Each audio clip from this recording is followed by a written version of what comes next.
It says, but the truth, it turns out, is more complex. In an era where Indian nicknamed teams are under fire and even the meaning of Thanksgiving is being revalidated by Native Americans, the very word scalp has become culturally loaded and the origins of the practice increasingly controversial. If one thing is certain, however, it's that Hannah Duston was no fluke.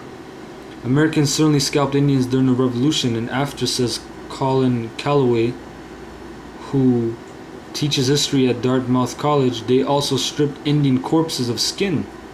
Alright, so these devils, they got a lot to pay for, man. You know, New England is littered with evidence if you know where to look. Some 35 miles north of the Hannah Duston statue at New Hampshire's Rumney Rest area off Route 25, a discrete history marker reading Baker River tells of Lieutenant Thomas Baker and a scouting party whose 1712 raising, which means destroying, right, of a nearby Pemigewasset Indian village earned a scalp bounty of 40 pounds sterling from Massachusetts colonial authorities. The deed earned Baker a promotion to captain and a namesake river. Right?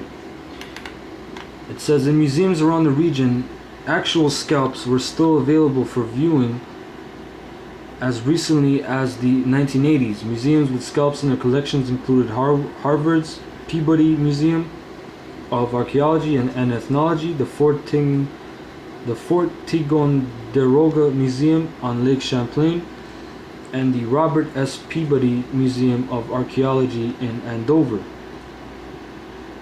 Alright. Then in 1990, the federal government passed the Native American Graves Protection and Repatriation Act, which mandated the return of sacred Indian artifacts and remains.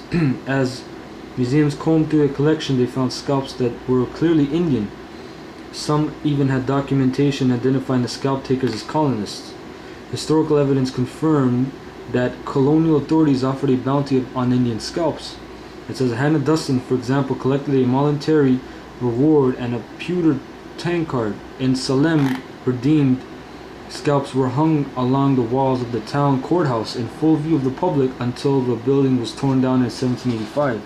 Dartmouth's Calloway said it was unclear whether New England tribes took scalps before contact with Europeans. At least two tribal spokesmen say theirs did not. Mashantucket Pequot spokesman Buddy Gwynn says scalping was not a practice traditional to First Nation peoples until becoming a retaliatory act against colonists. It says John Brown, who is tribal historical preservation officer for Rhode Island's Narragansett Indians, said that bodily mutilation was considered dishonorable until it was learned from the Europeans in the mid-17th century. Right? It says down here, but the English took scalping into their own hands when the Indians could no longer be relied upon, and it became an accepted, if unpleasant, reality of colonial life. By 1723, Massachusetts was paying 100 pounds sterling for the scalps of male Indians aged 12 and over, and half that for women and children. The scalps were then burned or buried. And age 12, that's when a man becomes a man.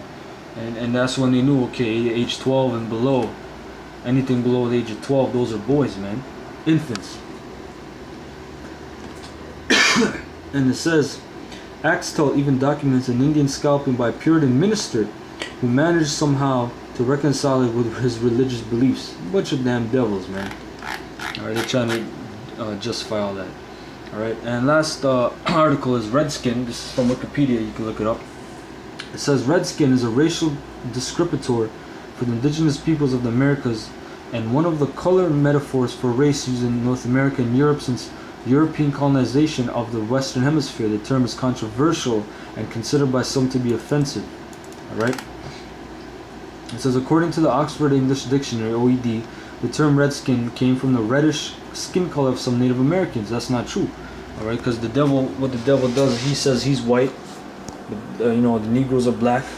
And the Indians are red. You know, and what does white represent? White represents purity, and these devils on white, they're the red ones, because their skin shows forth through their flesh. It's translucent. So when these devils get burned in the sun, what happens to them? They turn red. Alright? It says the OED cites instances of its usage in English dating back to the 17th century. It says, and cites a use of red in reference to skin color from 1587. If you know a guy called Johann F. Blumenbach, he's the guy that divided humanity upon race, upon skin color. Before that, it wasn't about skin color. You know, you should research that guy, Johann F. Blumenbach. You know, he was a German anthropologist. All right. It says multiple theories fight for prominence as to the true historical origin of the word. One theory mentioned above is that the term was meant as merely a physical indicator, similar to the words white and black for Caucasians and Africans. It says respectively.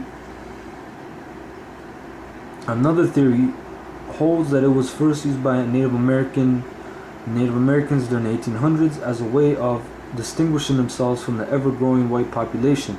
An often mentioned third, look at these devils, but not proven origin involves the bloody skins, redskins of Native American people as prizes, in which they would be scalped after battle and the skins bought and sold in local towns. And we read that in the other document, where the redskin referred to them actually scalping.